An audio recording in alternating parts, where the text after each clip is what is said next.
Okay, yan. Magluluto tayo ng okoy. So, nahiwa na natin yung ating kalabasa, kamoting baging, at carrots. Gagawin nating okoy yan. Ayan, nakapag-ano na tayo. Naka-prepare na tayo. So, set natin yan sa platito.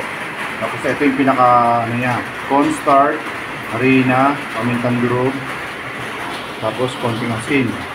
Ayan. Yan yung ilalagay natin dito bago natin iprito. So lalagyan lang natin ng katamtaman lang ng lapot. Ayan. Bago natin iprito yan.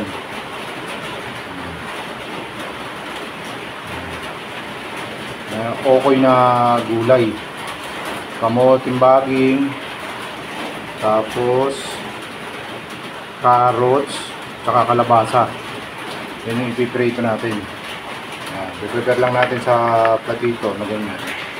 Nalagay natin, tsaka natin i-prito yan pagka may init na yung ating mantika. Ayan, start na tayo mag-prito.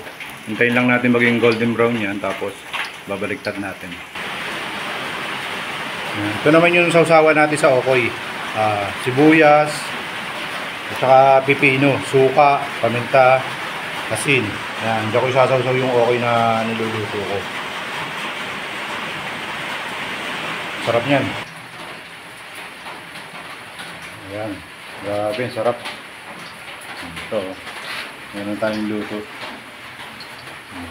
Okoy, kamote, kalabasa, at carrots.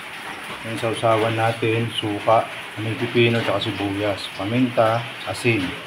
Ayan. Meron ba tayo nakasalang ngayon? So na tanghalian natin dyan.